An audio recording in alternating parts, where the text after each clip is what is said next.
Ассалам алейкум, хайырлы акшамлар. Сайгылатер телеканалының телесерджілері прайм программасына сейретесін. Сізлер үшін мен Гүлсум Халилова чалышам ве невбетеке бір саат бұл студияда яйнымызға қошылacak мұсафирлер әлі берапер біз Украинада ишғал етілген топрақларда сонки адителерні музакер етежекміз ве анализлерні yapmaға тырышажақмыз. Русияның тактикасы шымды жебеде неден ибарет? Жебеде вазиет умумен алғанда насыл ве Украинаның бүтін ишғал етілген топрақларны ишғалден құртармақ перспективалары неден ибарет деген суалер ве әлбеттеке ишғал етілген топрақларда партизан әрекетлері ве фаал олған инсанларның Украинаның бұл топрақларға кері қайтмасы ile бағлы фаалиетлері ақында лаф етмеге планлаштырдық. Сіздерді біздің яйынымызға қошыла білесіңіз. Әрдайым біздің YouTube сайфемізде жанлы яйынларны алып барамыз ве бұл жанлы яйынлар алып барылғаны вақыт чат вастасы ile сіздерді біздерге суал бермеге имканына сайыпсınız. O себептен бізді Қырымдан сейреткен ватандашларымызға айрыжа демек бойле теклифте бұлынып, біздің яйынымызға қошылманыз имканы олғаны айтмаға істейім. Айны заманда біздің YouTube сайфемізге абоне олмаға, бейіні қоймаға ве бойлеже біздеріні дестеклемеге де ұнутманыз. Чүнкі бұл ақиқатенде біздер үшін мұйымдыр сайғыл арқадашлар. Не үшін? Чүнкі бойлеже да фазла инсанлар, да чоқ инсанлар біздің япқан хаберлерімізні көрмек имканына сайып олажақтырлар ве біз бойлеже информацион васта бойынша Қырымның ишғалден құртарылуыны яқынлаштыра білеміз. Бұл бізім үшін мұйым информацион жебеде епілған фаалиетлер. Бүгінде бүгін 21 асырында белки де дигер йоңгілішлер сырасында да мұйымдыр достлар. О себептен бюджеттен бір-бірімізге келіңіз дестек көстерейік. Вітаю! В ефірі телеканалу АТР. Ви дивитесь інформаційно-аналітичну програму «Прайм». Для вас працюю я, Гульсум Халілова, і сьогодні я рада привітати першого гостя, який доєднався до нашого ефіру в режимі онлайн. Це пан Олексій Гетьман, військовий аналітик, ветеран російсько-української війни. Він зараз з нами на прямому зв'язку. Пан Олексію, вітаю вас. Доброго вечора. Доброго вечора. Пане Олексію, хотіла б почати з новин з Харкова. Як відомо, російські війська сьогодні вдарили по одному з районів Харкова. 3 загиблих, 5 людей поранені. І зараз, як пишуть СМІ, ще триває роботи по ліквідації наслідків. Відомо ще вже про 7 поранених, на жаль. І ми бачимо, що Росія кожен день продовжує здійснювати атаки на цивільне населення України і вбивати українців. Як ви вважаєте, особливо після виборів президента в Російській Федерації, а там сталося те, що ми ніяк не очікували, переміг Володимир Путін, чи якось зміниться його тактика, чи ні? Ну, тактика, вон просто посилюється, будуть посилюватись атакувальні дії терористичні по великому рахунку на цивільні структури, на цивільні об'єкти. А на лінії фронту бойові дії будуть трошечки стихати. Так, це пов'язано з тим, що це пов'язано з тим, що вони планують долучити, мобілізувати в різний спосіб ще одну таку армію, яка зараз воює, тобто десь до 500 тисяч людей, тобто до 500 000, і підготувати техніку, заповнити ті підрозділи, які зазнали втрат, великих втрат на Росії, на російсько-українській війні, і після цього вони, це ж вже така інформація відкрита, багато хто про неї розмовляє, будуть намагатися наприкінці травня, на початку червня спробувати робити наступні наступальні дії.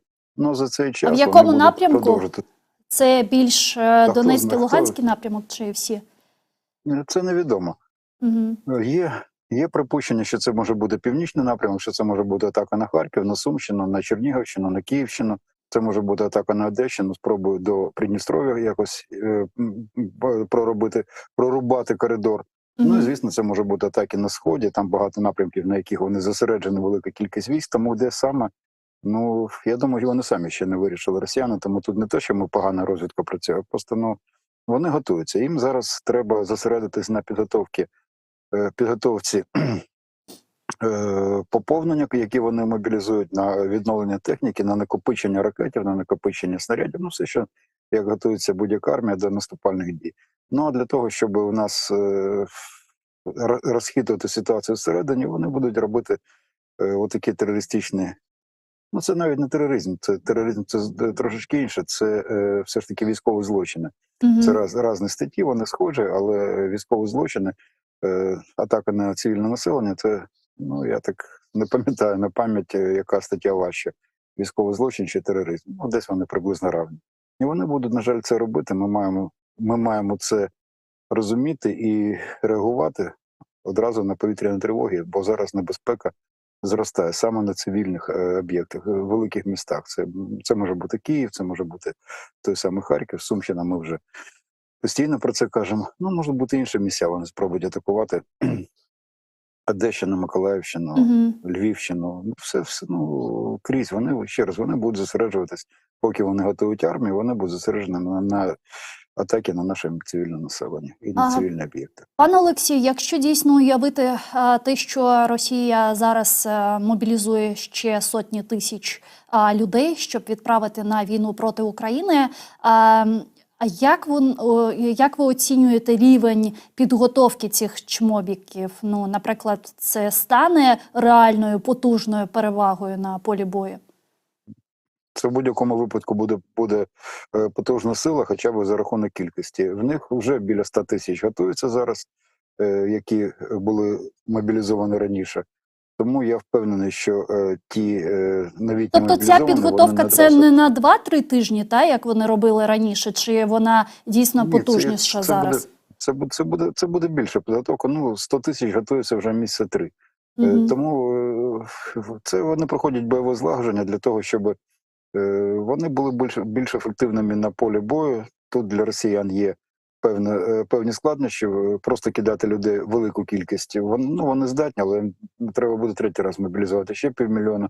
Тому вони, вочевидь, будуть, в них є ще декілька місяців, вони будуть готувати. Частина підготовлена, частина буде готувати для того, щоб весь мільйон же не буде одночасно приймати участь у бойових діях. Це буде декілька десятків, може сотень тисяч, а інші, поки тих будемо ми зупиняти, інші будуть готуватися для того, щоб посилати в бій більш-менш підготовлених російських військовослужбовців. Вони це розуміють, вони це будуть робити.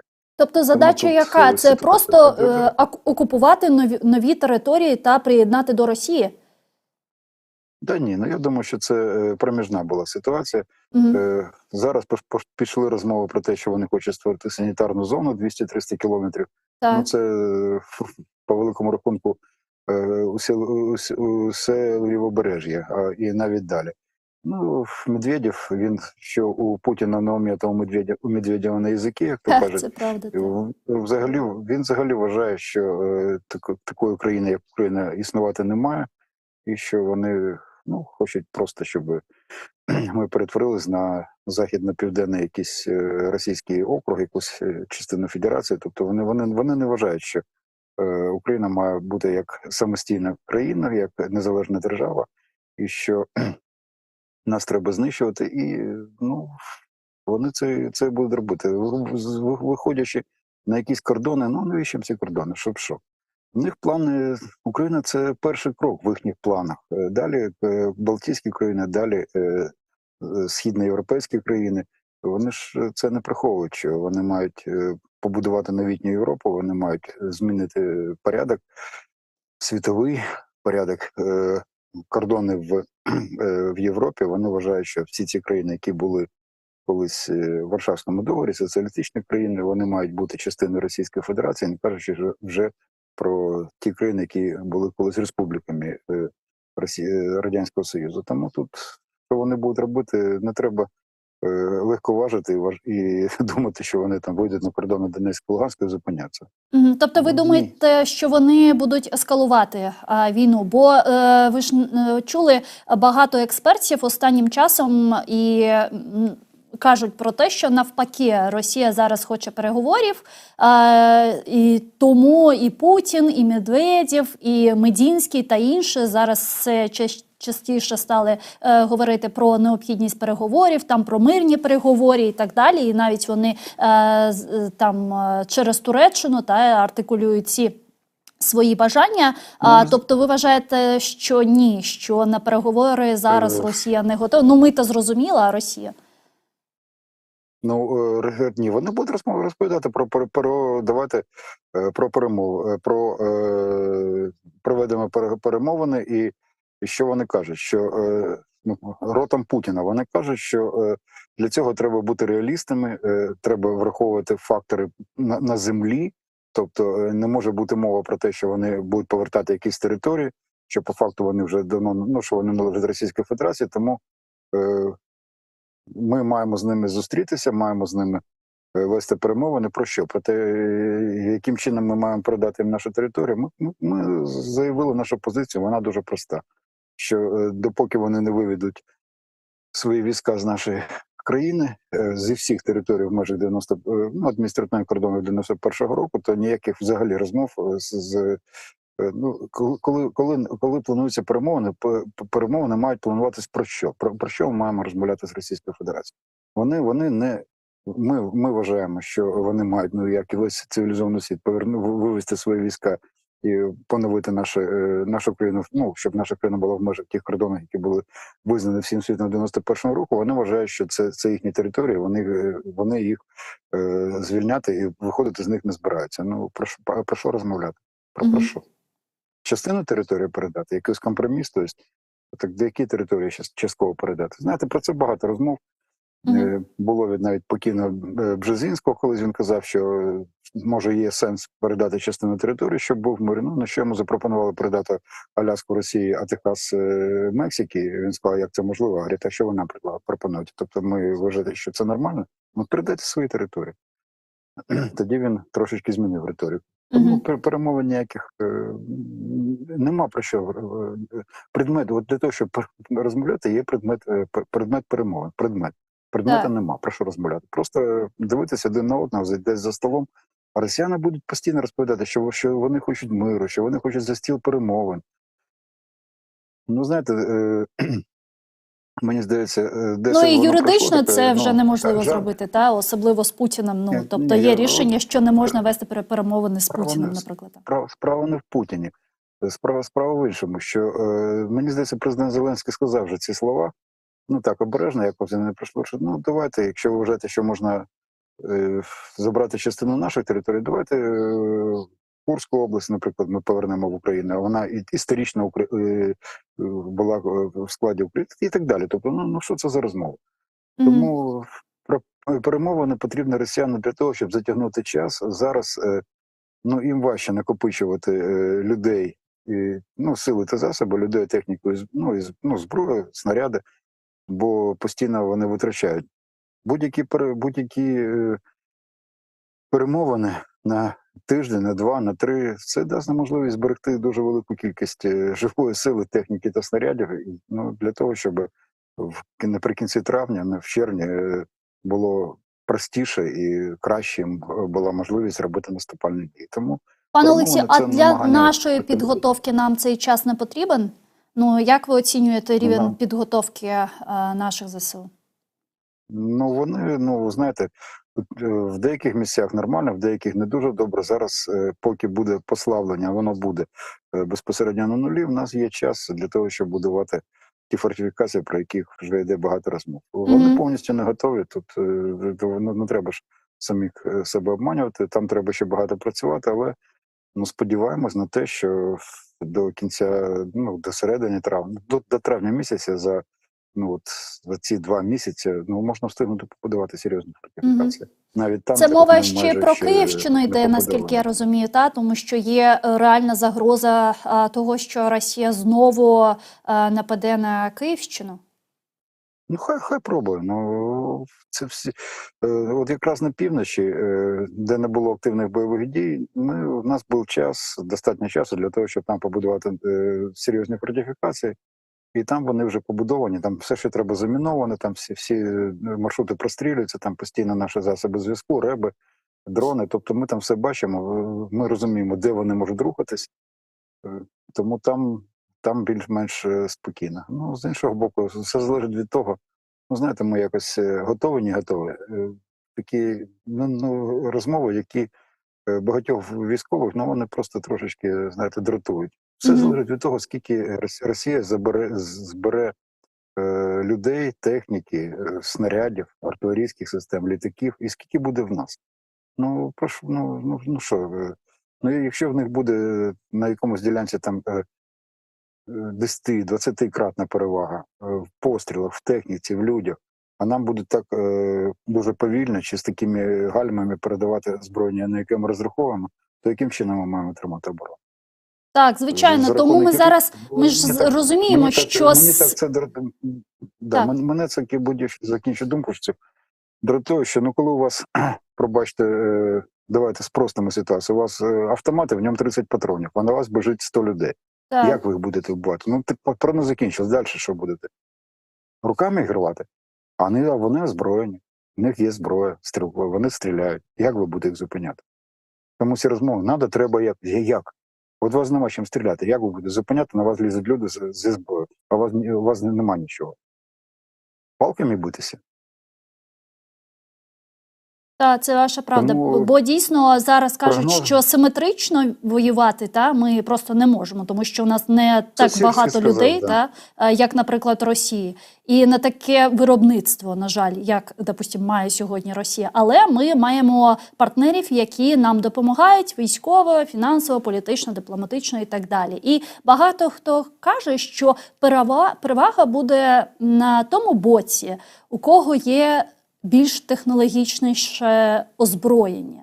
Ось якщо ми про це кажемо, це так чи ні? Знаєте, це слухати, знаєте, це правильні слова, але мені так.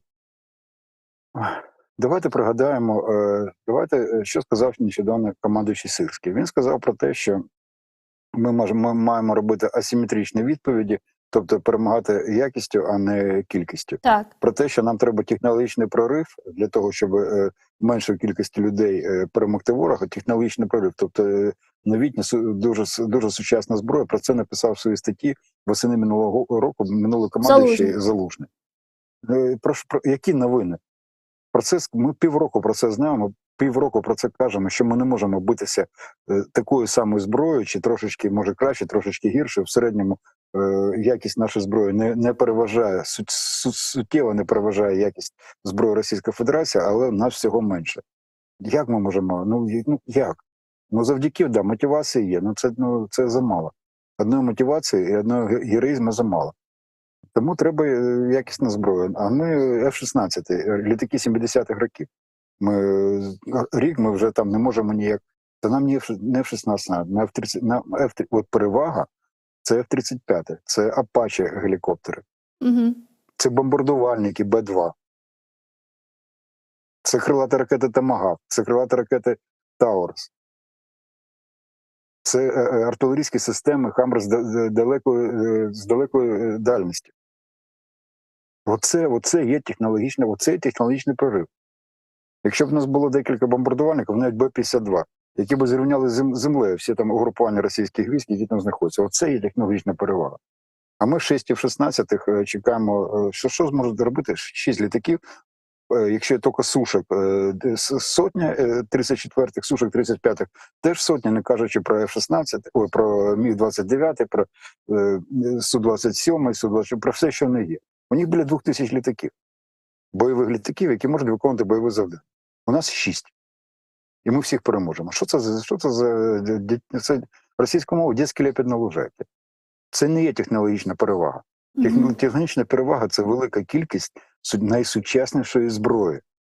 А подивіться, яку нам зброю передають. Нам передають, давайте будемо відвертими, навіть наші дружні країни нам передають старі зразки своєї техніки для того, щоб потім по домовленостям вони передають нам все хлам, який в них залишився, для навіть країни НАТО, східноєвропейські, а потім за це вони мають отримувати сучасні техніку, сучасні літаки. Просто на утилізацію, відправляють. По великому рахунку так. Ми кажемо так, нам і це добре, бо в нас була армія дуже знекровлена Януковичами, попередніми, які методично руйнували наші Збройні Сили. Так, та техніка, яка залишилась ще з часів Радянського Союзу, вона гірша, ніж навіть стара техніка європейська. Ну стара техніка європейська це не є суттєва перевага над російською технікою. Вона краща, але не на голову краще, не в рази краще. От F-35, він це по великому рахунку самольотна відімка.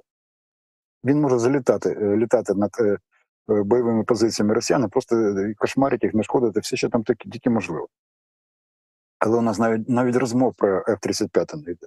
У нас навіть розмов по Spirit про сучасні бомбардувальники, які теж нам вкрай необхідні.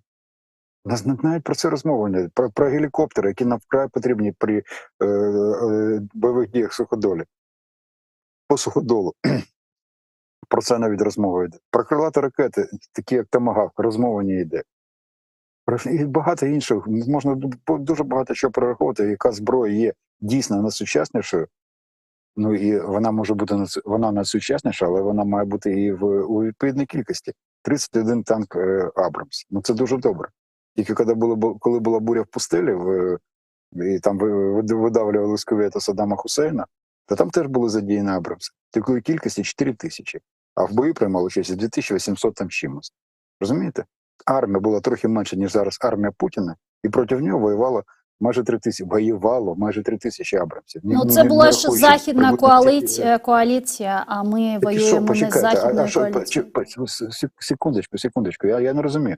Вони видавлювали Саддама Хусейна за те, що він напав на незалежну країну. Так. Вони зібралися, вирішили, що так, це неправильно, це порушення всіх міжнародних норм, тому всі зібралися і разом його туди видавили. Може, просто у нас немає британських нефтевишок?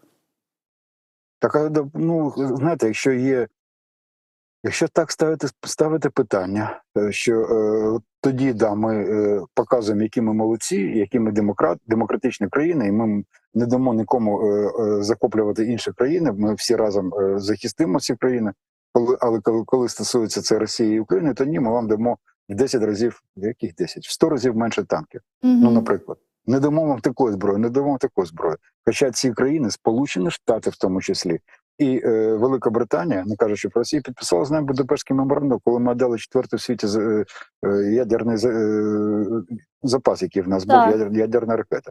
Зараз, почекайте, зараз нам розповідають, що там не дуже правильно були прописані договори, ви самі виновні. Почекайте. Ми самі, ну добре, значить цей договор нічого не вартий. Ну тоді ми повертаємо собі ядерну зброю. У нас для цього є всі можливості. Ми можемо за півроку, максимум за півроку, поновити, може не в великій кількості, а в, ну, принаймні, десятки, навіть сотні боєзарядів ми можемо зробити. У нас є для цього можливості. Ну, якщо ви нам гарантували безпеку, а тепер розповідаєте, що ми вам гарантували, але там не дуже ви правильно написали договор, тому ля-ля-ля, ми тут не до чого. Ну раз так, то добре, нема питань, ми повернемося в ядерну зброю. Тоді ми теж будемо хвилюватись, як ви, ми будемо дуже стурбовані, як ви, що збільшилось ще в світі ядерних країн. Ми будемо дуже занепокоєні цим фактом. Але пробачте, або ви нам допомагаєте, або ми будемо захищати самостійно, так як ми вважаємо. Скільки можемо класти своїх людей, найкращих своїх громадян і цивільних людей в армії, і цивільних, яких постійно обстрілюють ракети. А ви розмірковуєте, чи варто, чи не варто, ескалація, чи не ескалація? Пане Олексію, а чи є у вас відповідь на це запитання? Знаєте, ми так вдячні нам стріляти нема чим, але ми дуже вдячні. Так. У нас танків немає, щоб боротися з Росією. У нас танків 31 танк. Абрамс, офігеть. Але ми маємо бути вдячні. Ну, слухайте, може, якщо так ставиться питання, то мені здається, що ми маємо теж ставити питання по-іншому. Що? Ну, ми вдячні, але... Не дочув, ще раз. Ні, я вас чую, а ви мене зараз чуєте? Так, зараз почув просто... Так, все нормально. Ні, ми вас чуємо, чули. У мене лише запитання таке, пане Олексію, а як ви вважаєте, чи є у вас навіть для себе відповідь, чому так зараз сталося? Чому та підтримка, яка доходила до України, зараз вона йде повільніше? Це лише логістичне чи бюрократичне якесь питання? Або ж політичне? Це останнє моє запитання, будь ласка.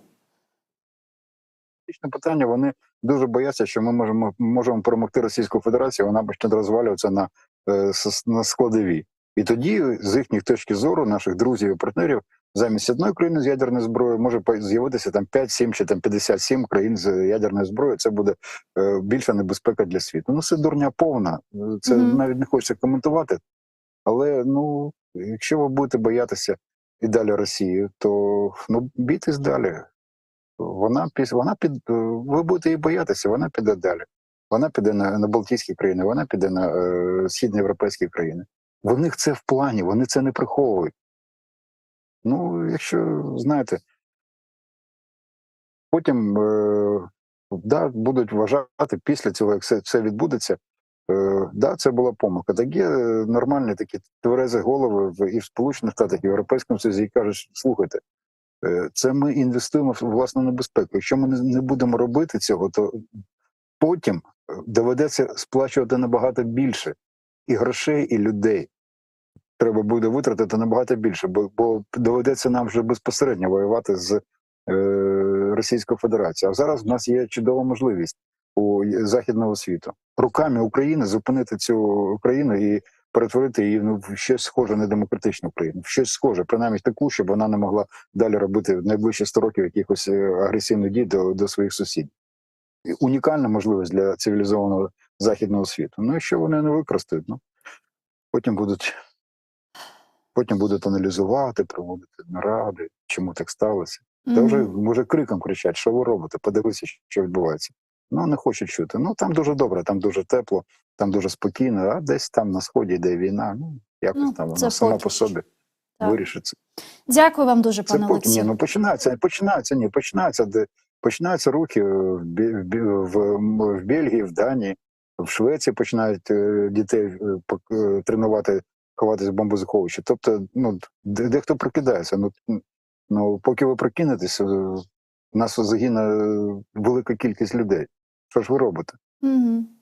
Дякую вам дуже, пане Олексію. Чохсаглун, що знайшли час та доєдналися до нашого ефіру. Побачимось в наступних ефірах телеканалу АТR. Дякую. Обов'язково. Олексій Гетьман був з нами на прямому зв'язку. Військовий аналітик, ветеран російсько-української війни. А зараз з нами на прямому зв'язку Ярослав Божко, голова Центру політичних студій «Доктрина», політичний консультант. Пане Ярославе, вітаю вас.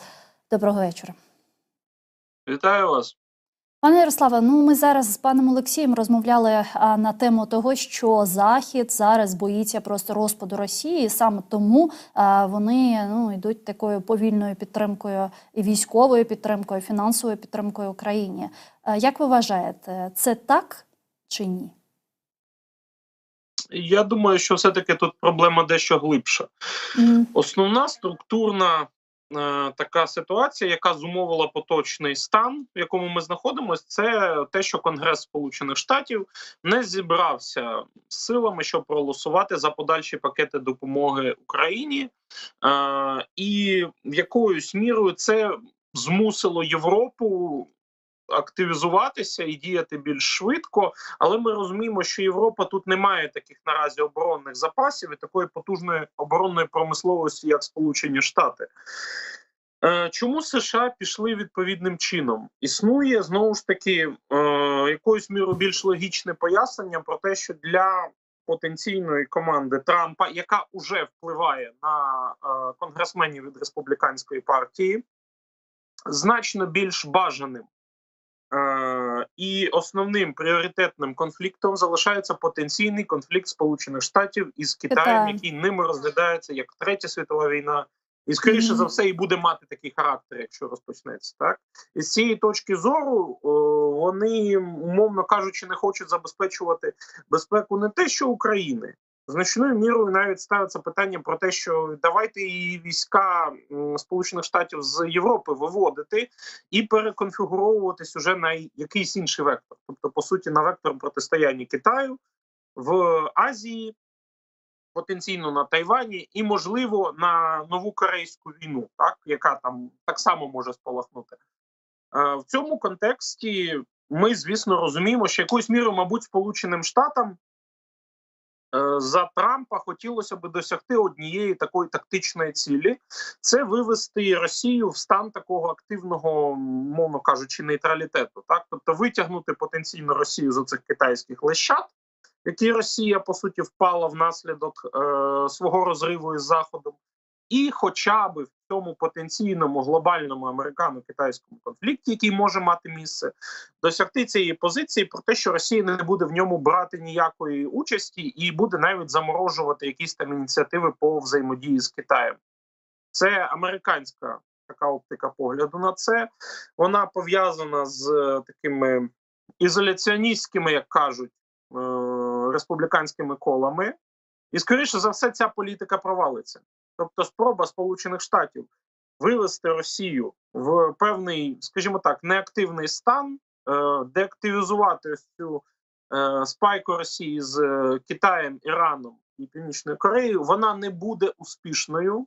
І це ще один такий хибний план Сполучених Штатів, які, ну, скажімо так, не завжди здатні прорахувати ситуацію так глибоко, щоб застосувати відповідні плани довгострокові. Це буде історія там, де... Так.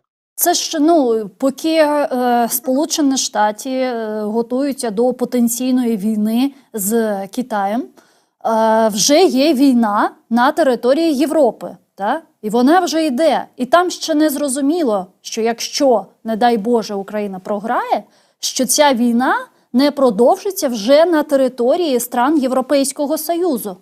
Це ж зрозуміло чи ні? По-перше, якоюсь мірою для багатьох залишається дуже сильним ось ця ідея про те, що нібито сам статус існування НАТО, то що існує НАТО з 5-ю статтею, це нібито якимось чином когось має, от навіть у найбільш кризовій ситуації, має стримати. Але, як на мене, це фантасмагорія, тому що, по-перше, 5-та стаття НАТО ніколи серйозно не застосовувалася, ніхто не бачив її в дії. Збройні сили більшості європейських країн залишаються достатньо слабкими, тому що вони розбудовувалися з урахуванням того, що основну частину безпекових усіх витрат на себе буде брати Сполучені Штати, і що США будуть у разі там глобальної війни з Радянським Союзом тримати на собі основний удар війни за Європу. Зараз може склатися, скажімо так, дуже погана ситуація, коли Росія розгортає, по-перше, додаткові військові частини. На днях Шойгу відзвітував про те, що готується розгортання 14 нових дивізій. Це достатньо велика кількість військ. Існує так само проблема про поділ Західного військового округу в Росії, який відбувся минулого року. Вони розділили його назад на Московський і Ленінградський. І Московський воєнний округ, як і раніше, прилягає до території України. А Ленінградський ось виділили окремо, і він прилягає якраз конкретно до Фінляндії, до країн Балтії. Тобто створюється, по суті, окреме військове командування, яке буде межувати з країнами НАТО, безпосередньо близькими до Росії.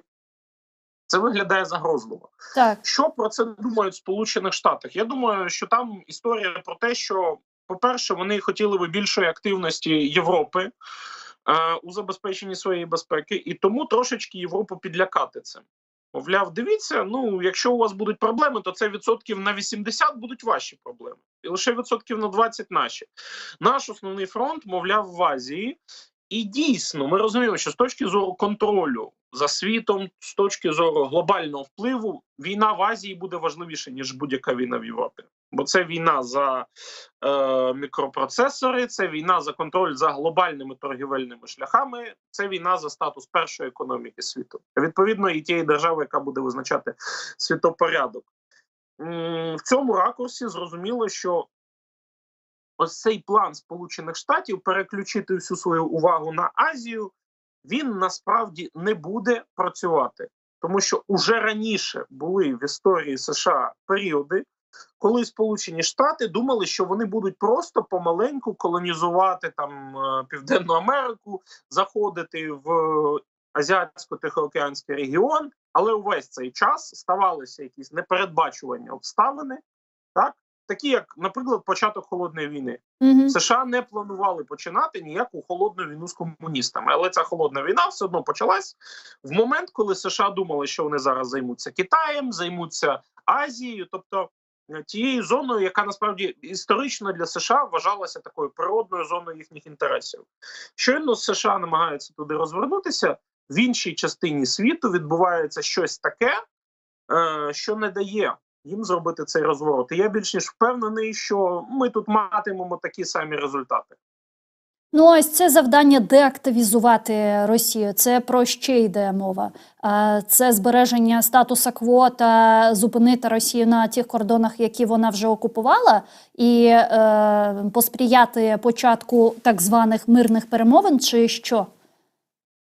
Я думаю, треба дивитися ширше. Питання тут навіть не в кордонах України чи Російської Федерації. Питання основне взагалі в модусі існування РФ. Так? Тобто РФ пропонують новий етап, США можуть розглядати це як новий етап там конвергенції умовної або перебудови, так, коли, умовно кажучи, зрозуміло, що Радянський Союз не був демократичною державою, але все одно були етапи такого типу тихого співіснування із Сполученими Штатами, коли пряме протистояння зводилося до мінімуму, якісь там проблемні питання намагалися хоча б поділити сфери впливу і вирішувати якось, так знаєте, жорстко прагматично, не очікуючи, що Радянський Союз там стане демократією, просто уникаючи прямого зіткнення, і Радянський Союз, мовляв, уникав тоді прямого зіткнення.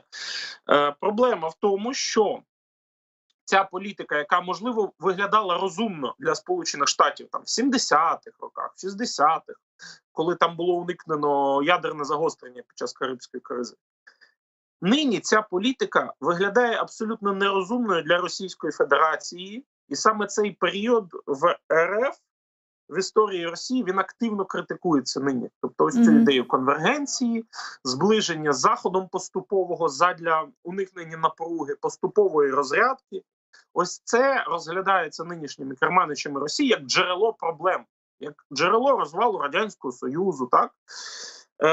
Що, мовляв, ось ми замість того, щоб іти таким більш радикально жорстким, сталінським шляхом, і після смерті Сталіна, ми почали нібито шукати способів включити в себе в глобальну західну систему, і тому були змушені прийняти розпад Радянського Союзу. США думають, що для Російської Федерації досі становить цінність якесь там включення в західні ринки, в західні системи, а це вже застаріле явище. Тобто для Російської Федерації набагато актуальніше зараз виглядає взаємодіяти, по-перше, з клубом авторитарних держав, по-друге, намагатися хоч якось проводити експансію в свої традиційні регіони, експансії. Тобто Центральна Азія, пробувати відновити хоча б частку втрачених інтересів на Кавказі і спробувати якось погратися своїми інтересами на Близькому Сході. Як ми бачимо, тут ніякого перетину з демократичним світом і необхідності співіснувати з ним немає. Так, звичайно. У всіх випадках це абсолютно відірвана від співіснування з Заходом геополітична стратегія, яку Росія вже прийняла як основну. Але США просто не хочуть наразі усвідомити і повірити, що це остаточно. Вони думають, що це нібито якась хитра російська гра, і от ми зараз досягнемо дійсно якогось там етапу заморозки, нехай напівперемовин, ще чогось, перемовин і не тільки по Україні, такої більш глобальної розрядки. І тоді, мовляв, Росія почне потихенечку, акуратненько включатися в західний світопорядок, наприклад, частково, як це робило там в радянські часи, як це робила, наприклад, Югославія. Тобто це можливо для них на чолі з Путіним, як ви вважаєте? Ні, неможливо, і навіть після відходу Путіна це для них неможливо, тому що раніше вони робили ці етапи, поки не програли глобальну геополітичну гонку, не розвалився Радянський Союз. І зараз вони розуміють прекрасно, що ось ці всі етапи мирного співіснування з Заходом, спроби інтегрувати тоталітарний Радянський Союз Кока-Колу, це усе, хибний шлях. Що вони розуміють, ми все-таки маємо протидіяти Заходу, повноцінно намагатися залякувати його і грати з його інтересами, як нам заманеться, не взаємодіяти.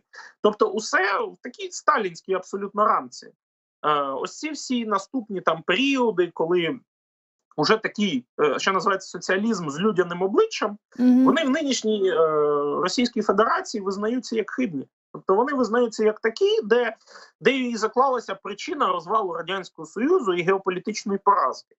Тому Росія буде намагатися йти до максимально автаркічної системи, максимально глибоко зав'язуватися з Китаєм, максимально глибоко зав'язуватися з Іраном, намагатися грати абсолютно свою гру, небезпечну для світу, небезпечну для сусідів, небезпечну для Заходу і для деяких інших держав.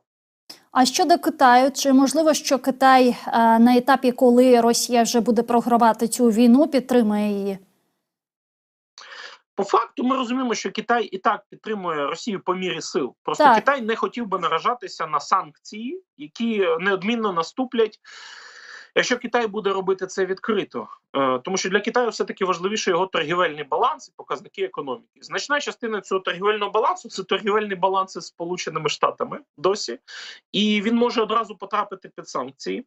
Але ми розуміємо, що може існувати певна доля китайської ролі в тому, що близькі насправді до Китаю Іран і Північна Корея постачають Росії озброєння. Причому постачають не просто так, а в якийсь критичний момент, коли у Росії не вистачає снарядів, коли у Росії закінчуються ракети, раптом звідки з'являється КНДР зі своїми снарядами, раптом звідки з'являється Іран зі своїми дронами. Хоча у всіх інших випадках ми розуміємо, що Іран би не пішов на такий жорсткий крок самостійно. Іран насправді боявся би реакції США, якби за цією ідеєю не стояло щось більше. А що це? Позиція, наприклад, Китаю таємна, пов'язана з тим, що через дії Росії в тому числі відбувається розмивання світопорядку. Тобто ставляться під сумнів кордони, ставиться під сумнів право націй на самовизначення, ставиться під сумнів той постялтинський світопорядок, який сформований за участі Сполучених Штатів як глобальної такої найбільш сильної держави. Китай досить непогано вкладається в те, щоб емулювати, розмити цей світопорядок, в тому числі російськими руками. Просто зрозуміло, що це не за участі китайських військових, що китайська оборонка в цьому не приймає прямої участі, але цивільні технології постачаються різноманітні технологічні рішення, які потрібні Росії після виходу західних промислових гігантів з РФ. І це частина, скажімо так, глобальної конфронтації.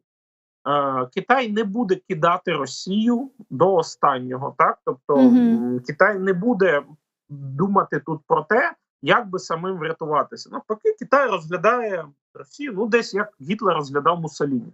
Нехай слабкий, але важливий регіональний союзник. Там, де не може оперувати Німеччина, нехай оперує Італія. Ось так розглядає Китай і Росію. Ми зараз дійсно, як ви сказали вище, побачили, що на фоні того, що повільніше йде підтримка Сполучених Штатів Україні, активізувалося, це спровокувало активізуватись Європейський Союз з підтримкою України. І навіть зараз Еммануель Макрон робить дуже радикальні заяви, і навіть вже 2 тижні всі розмовляють на тему того, що він планує відправити сюди сухопутні війська. І ось нещодавно він сказав, що це цілком можливо. Навіть Джейк Саліван сказав, що Макрон має право робити такі заяви і має приймати право такі рішення, але все ж таки мені цікаво, як ви вважаєте, Європейський Союз, європейські лідери, вони зможуть замінити ось той рівень підтримки Штатів, який був? Поступово, але зможуть, але з дуже важливою обмовкою. Вони матимуть, по-перше, передусім можливість зібрати ті кошти, які необхідні нам, і купувати вже у США ту зброю, яка нам потрібна за свої європейські кошти замість коштів американських. Це важливий момент.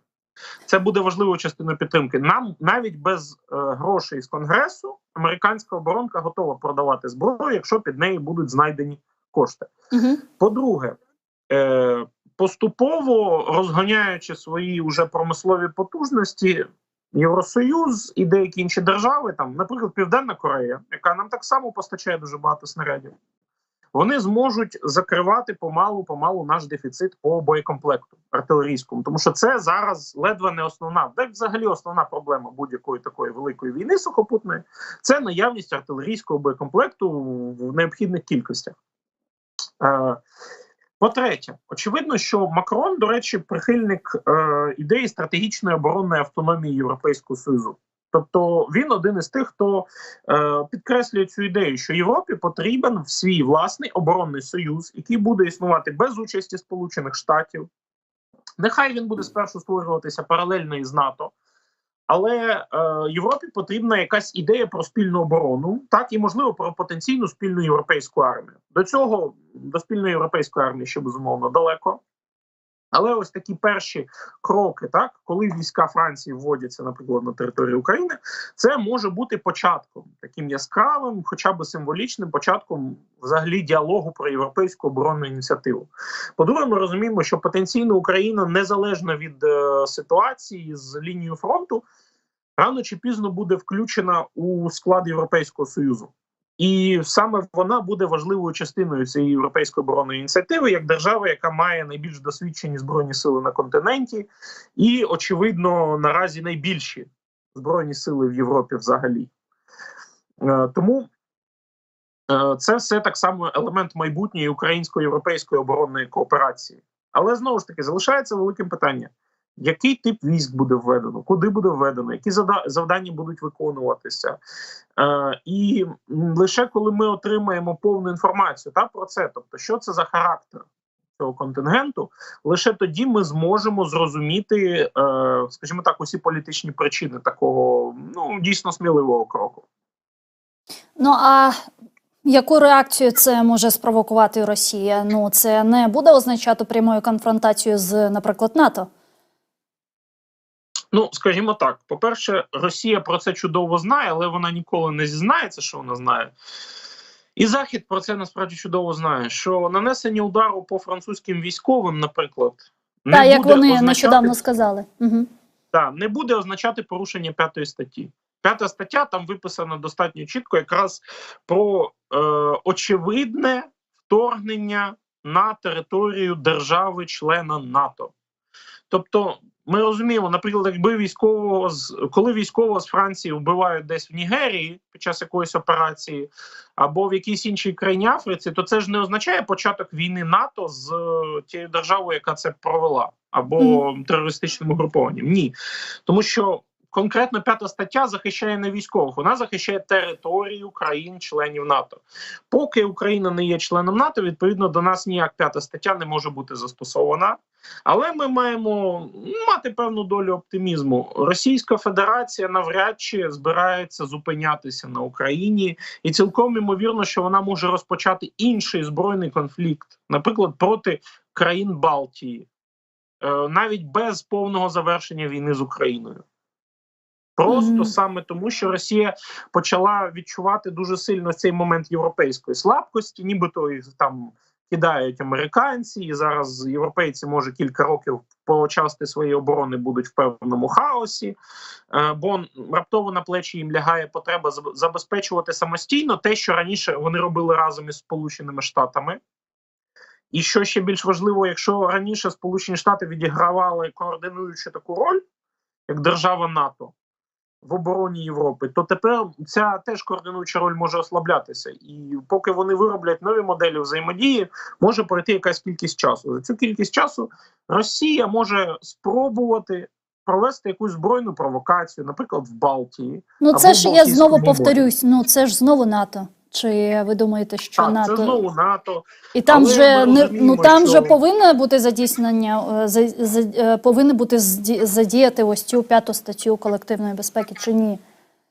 Там, безумовно, вона має бути задіяна, але давайте дивитися на реалістичний момент, що Росія може намагатися захлопнути Сувалкський коридор, тобто прорвати польсько-литовський кордон на тій найменшій ділянці між Калінінградом і Білоруссю, і замкнути країни Балтії, так, і поставити якийсь ультиматум. І ось тут, знову ж таки, вступає класичний момент, як діє Росія. Вона діє в оцій жорсткій розбіжності. З одного боку є ризик ескалації, от важливий момент, ризик ескалації. Вони ловлять завжди на цьому Захід, що Захід боїться слова ескалація, Захід боїться когось бити першим, Захід боїться показати себе як агресивну силу, ще щось. А з іншого боку, відверту невідповідність нормам міжнародного права, іншим правилам світоустрою. Так? Тобто Росія залишає для себе певний простір для гібридних провокацій. І для них цілком ймовірно, що бажаний ось цей відхід Сполучених Штатів у глибину азійських питань, він буде виглядати передусім як бажаний, очевидно, сценарій, в ході якого США ніби трошечки відвернуться від Європи. Але це ще дуже велике питання, чи зможе просто так Сполучені Штати взяти і остаточно розвернутися в Азію, тому що одна справа, коли проти цього розвороту виступала би там сама Україна із закликом «не кидайте нас», а інша справа, коли це стане питанням виживання для усієї Європи, включаючи ту саму Велику Британію. Ось цей спільний, скажімо так, заряд інтересів уже буде діяти, умовно кажучи, значно потужніше, ніж будь-яке українське лоббі в Сполучених Штатах. І в мене залишається, знову ж таки, дуже стійке відчуття, що для Сполучених Штатів не буде можливості просто взяти і розвернутися в Азію. Тому що такі глобальні повороти, вони не можуть бути здійснені без наслідків, і вони виглядають як максимально непідготовлені та неузгоджені. Угу. І, пане Ярославе, ще одне питання, яке я хотіла з вами проговорити, це президентські вибори в Росії. Чи результати для вас були очікувані, чи ні? Я не очікував, що вони вирішать домалювати настільки високу цифру, яка завідомо не може виглядати реалістично. Дійсно? Все-таки ми маємо розуміти, що коли вони домальовували в минулі роки, це було значно більш сумлінне домальовування. Тобто там вони думали, що за нами ж хтось стежить, нам же ж треба тримати якесь обличчя, що ми домальовуємо не 50%, а хоча б 20%, 25%.